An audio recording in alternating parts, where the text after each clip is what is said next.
Okay, we're going to talk about products liabilities and warranties under Article 2, and I'm going to mention also tort. There are actually, um, in this area, 5 theories of recovery that are mentioned in your book, and they're not mutually exclusive. So that means that if the facts are available, you could actually have a lawsuit with one or all of these potential claims depending on the facts. The chapter really focuses on Article 2 of the Uniform Commercial Code, warranties, and so that's really where we're going to focus the express and implied warranties. But there also, or what you should realize, is that there are also tort claims that can be brought, negligence or fraud, if the facts exist, or even strict tort liability that can be brought when you're dealing with products liability claims. It used to be where the idea was that only the parties to the contract were in privity of lawsuit, and only those parties had protection. So it used to be where if I bought a product, that product was there was a problem or defect, I could sue, but someone who was a passenger, if for example, if it was a car, in that car would not be able to sue. Now, the law usually allows you, any person, to bring a claim as any person who has been harmed by an improper use or improper product. And so, if you're using it, even if you're not in privity of contract, you could potentially be able to sue. So, that could include the buyer, users, or even bystanders, could be plaintiffs in a products liability claim. The defendants could be a seller, a manufacturer, or even a distributor, and it could be a manufacturer of parts of the product, like if it was a car, even the manufacturer of the tires. So that's something to think about when you're talking about liability. The theories of recovery for Article 2 deal with both express and implied warranties. So we're going to talk a little bit about express and implied warranties. Express warranties are specific statements that deal with material facts that can be actually tested. And those warranties are, when made, cannot be disclaimed. And there's a distinction that can be made between a merchant seller here and a casual or non-merchant seller. Obviously, a merchant seller has greater responsibilities when you're talking about warranties. So there will be some warranties that will not apply to non-merchants. Or another way of saying that is there'll be some warranties that are only are for merchant sellers. Warranties can be either express or implied. And so the express warranties are not or don't encompass sales talk. It has to be a statement by a defendant seller that is part of the basis of the bargain. And it has to be an affirmation of facts, not opinion. So, for example, if someone said this product will make you look beautiful, that is a sales talk, or is puffery. It is not. It's too vague as to what beautiful means. It is not a specific statement or affirmation of facts. You would not be able to sue. What is beautiful to different people can vary. But if it said this car had a new engine, obviously then you can check whether the engine is actually new or not. So some other examples of puffery would include, this is the best used car to come along in years. The product is worth a fortune. Those are things that are not affirmations of fact, that cannot actually be checked. Okay. Examples of affirmations of fact that would potentially be a basis to bring a claim if they were not true. This cloth is all wool. The paint is for household use. You can also, if you show someone a sample or model, if they don't get what is on that sample or model, that is a breach of an express warranty. Some others could include this car has 4 new tires, like I said, the new engine. These are things that are affirmations of fact. There are no particular words that are needed for express warranties, and they don't have to be made at the time of sale. So you can make the express a Magnuson-Moss Act, and it requires that you label the warranty as either a full or limited warranty. And so, if it is actually a full warranty, then there should be a free replacement value for defective parts. You should get a refund without having to, if there's a problem with the product, without having to pay a cost. Anything less would be a limited warranty. Some implied warranties, that's when a statement is actually not made, but these are things that come along with the particular sale, unless they are excluded or disclaimed. And so the warranties here can differ depending on whether you have a merchant seller. And you can have both an express and also an implied warranty.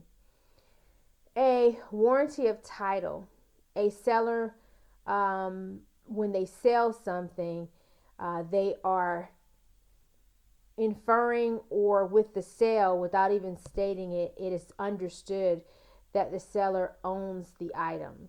So that if you buy something from a seller, unless it's excluded or disclaimed, and they can make that disclaimer, and we'll talk about that in a few minutes, it is assumed or implied with that sale that the seller owns it, and that no one else will come back and say that they actually own that product. So with a sale, there is this implied warranty of title for a sale of goods under Article 2. There is also a implied warranty that there are no liens on the particular product. Remember that a lien is an interest in the product, but there is this implied warranty that when you buy something, that someone else does not have a lien in it. And there is a implied warranty that the product, if the seller has been made aware of the buyer's intended use and the buyer has relied on the seller's expertise, the seller then picks out the particular item. There is this implied warranty that the item is fit for that particular purpose, whatever particular purpose. So you might be looking for not just a particular car, you might have relied on the seller to help you pick out a race car. That's a special type of car. The car, if it is not able to race, you could sue for a breach of an implied warranty of fitness for a particular purpose, even if the car runs, because it didn't meet the particular purpose of racing. Some warranties, or warranty that is an implied warranty that is only for a merchant seller, is an implied warranty of merchantability, or implied warranty of fitness for a particular, of fitness, of implied warranty of merchantability or fitness for its ordinary purpose. So this is different from particular purpose. This is the item should do what it ordinarily does. So let's take a car, for example.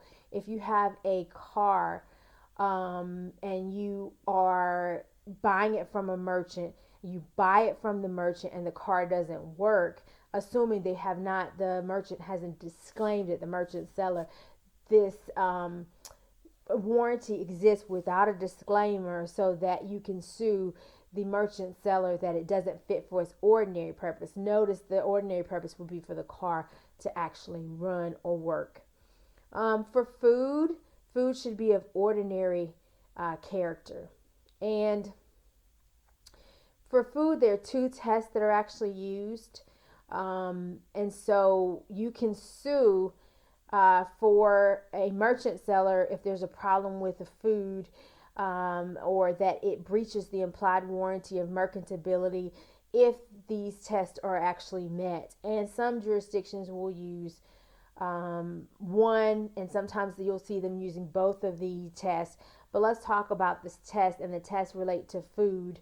One is that if you find that it doesn't pass the foreign natural substance test, or if you find that the food has a foreign item in it, then you would be successful in suing. So, for example, if I purchase a chicken sandwich, but I find a roach in the chicken sandwich, that is not natural to chicken.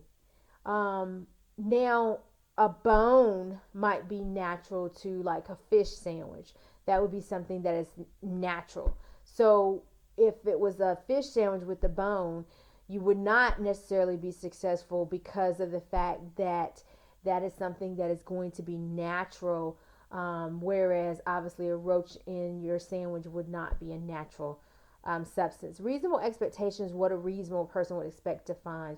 You could reasonably expect to find a bone in your fish, but reasonably you would not expect to find a roach in your food. So those tests are applied to you use to determine whether there is a breach of an implied warranty of merchantability when you're dealing with food.